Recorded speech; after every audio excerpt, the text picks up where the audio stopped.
Hey guys, this is Ayush and welcome to my YouTube channel. A few days back, I got the chance to attend the Data Universe conference in New York. And in this video, I'm going to talk about three things related to that conference. One is my experience at the conference, two is the networking, and three is a few interesting talks that I got to attend at the conference. So, without further ado, let's just dive right into the video. So, the Data Universe conference had six different tracks, tracks around data governance, analytics, uh, data engineering, emerging tech, and quite a few different topics. Obviously, like I was more interested into the analytics domain, which is why more sessions I attended of that particular domain. Now talking about the setup, right? Like there were six tracks, and the stages for those tracks were very close to each other. So I shot a video around that. So if you look at this, right? Uh, this is one track. Okay. This is the other. Then you can see another track, then another track. So basically, the stages were like really close to each other, which is why the first time I went in, I was like, if one speaker is speaking in one stage, uh, you could hear it on the other stage as well. But interestingly, that did not happen. There was a silent disco concept, which was super interesting because I had never attended something like this before. So the speaker had obviously a speaker attached, and then I could hear it on my headphones. So that was something that was super interesting to me. In the conference, they also had a mobile app where you could enter your details, and it would also pair you up with different individuals for networking as well, which was quite interesting. Like, I hadn't seen this concept before as well, but I did not get to try that, which is one of the things I should have done. So, yeah, I found that super interesting because I hadn't seen such a concept before. So one of the things I think that could have been better is a time for networking. There was like some time during lunch and sometime around I think 3 o'clock where time was given for networking. But other than that, I don't think there was a lot of time. So I had to choose right between attending a session and networking. So if there was a little bit more time in networking, I think that would have been much better. But all in all, I think great conference. One of my favorite parts was the keynote speakers. Like super insightful. Like I would be talking more about that in the later part of the video. But I think all in all, like I thoroughly enjoyed the conference.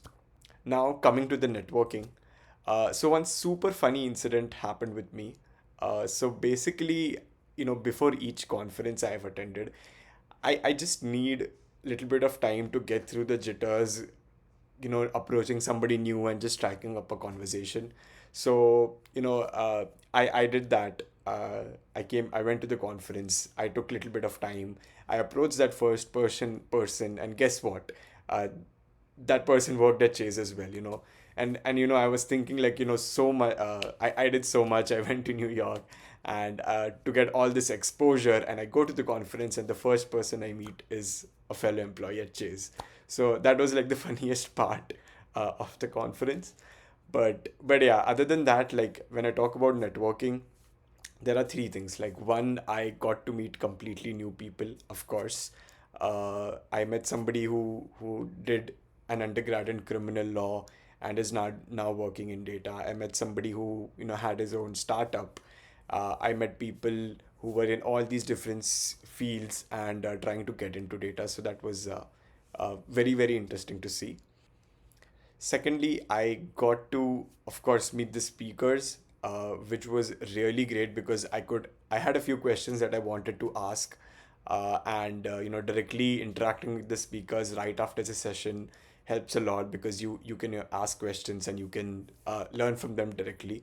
So yeah, secondly, I got to meet the speakers, and thirdly, I had connected and followed a bunch of people on LinkedIn before, and I got to meet a lot of them in this conference. So great to put a face, a real face on the pictures that I've seen on LinkedIn.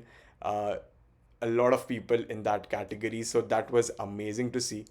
Especially because you learn so much from them on LinkedIn. You talk to them on LinkedIn, You grow professionally, you learn from them, and then you get to see them in person. So that was amazing to see.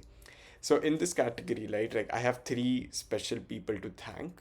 One is Christian, because of which I could go to the conference, and two is Kate, because she was kind enough to give me her book, color wise, and she also signed the book. So yeah, like I'm looking forward to reading this book. And thirdly, even Jordan, who gave me this book, and I'm looking forward to reading this as well. So yeah, thank you so much to Christian, Kate, and Jordan, uh, for having me in the conference and giving me these couple of books. One common question that I asked a lot of people, right from speakers and the people that I've networked with on LinkedIn and I met them in person. One common question I asked a bunch of them is, uh, where do you learn the new tech from? Like, how do you stay updated with all the new tech trends and everything that's coming up? Because in my mind, I originally thought that news was enough. Like, if I read a lot of news, that would be enough. But interestingly, none of them told me like a news channel or a Wall Street Journal or any kind of like Google News, any kind of news outlet. But all of them told me this, right? So I can let me just read through different uh, different things that they told, right? A couple of them told me they read a lot of books, they read a lot of articles, TLDR newspapers, Super Data Science podcast. They listen to people speak. They talk to people who have implemented those new technologies in real life. Uh, One person told me that it is just experience that you get over time. Another person told me that they keep searching for new use cases for the upcoming technology, following people on Twitter, read about other people's journey. So one common theme you will see here is just learning from other people who are working in that industry. So people who have implemented this, people who have worked on this before. So I think that's probably the best way to go about it. But I mean, you can't talk to everybody, right? So I think one thing that helps is following these people who are working on these kind of technologies and reading about their reading their articles, and listening to their podcasts could help as well. So yeah, this was one question that I always thought of, and I was very curious to know. So it was really good to hear from these people what they do and how they go about it. Now, coming to the speakers. So, one thing I would recommend is you should definitely like go to the website of Data Universe, look at the agenda, and especially for the keynote speakers, right? I think you should go to LinkedIn or go to Twitter and just follow them, because like that was one of my favorite parts of the conference. The different point of views they presented, in their talks was extremely interesting to see, and I was I was amazed at you know uh, their point of view about different topics. So like one of the things that I heard Doug Galani speak about is data like not being the new oil. Data, his point of view was that data is far more valuable. So he pointed out, all these similarities between data and oil, and then he goes on to talk about how it's different, right? So one of the differences he talks about is when you consume oil, it's gone, but data can be reused. Data is non-depleting. Data can be used in multiple ways simultaneously. Also, like oil produces heat, energy, pollutants, but data produces so much information. So that was really interesting to see, because we've always heard this, right? Like data is the new oil. Uh, it's so valuable. We can do this, we can do that. But yeah, he's like, no, data is much more valuable than oil. In the current scenario. Next, I heard David Boyle speak about large language models. He said that all of us need the killer application of large language models. Like we want to know that one amazing thing that it would solve for us. But he said that large language models are helping you communicate better, solve smaller problems better. Like they are helping you do so many small things that it's adding up and it's creating a lot of value as well. uh, while I did not completely buy into that, his example, when he said this example, I was in, because he said that the phone, right? Like the phone, what is the killer app of the phone? Like there's no one application of the phone that makes you go like wow. But there are so many things that you can do with the phone that it makes it, as a total, as a complete package, it makes it so valuable. Similarly with the LLM, we should not, look for that killer application, but how it's helping us in everyday life with so many things, that it's extremely, extremely useful and powerful in today's world. I also heard Joseph Sirosh talk about uh, a creator's AGI platform he's creating.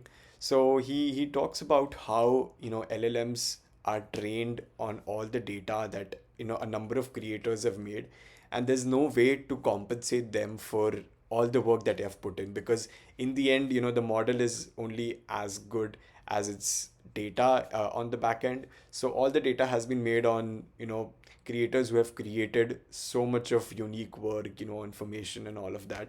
So there's no way to compensate for that, which I resonated with that, because it makes sense, right? Like if if there's a platform being created, whose base, whose like foundation is around something that you have created, like you should be compensated for that. So it made sense, right? And he's actually working on a platform that would allow those creators to be compensated in some way or the other. So, I mean, I checked it out and I think they are still in stealth. So, I'm super interested to see, super interested to see when it comes out, how it is, how it looks, and how they are actually planning to do that. So, definitely uh, watch out for that. Okay, so yeah, that's it. There were a lot of different other talks as well, and I got to learn a lot. But these three, I just wanted to highlight and share a little bit as to what I learned from the conference as well.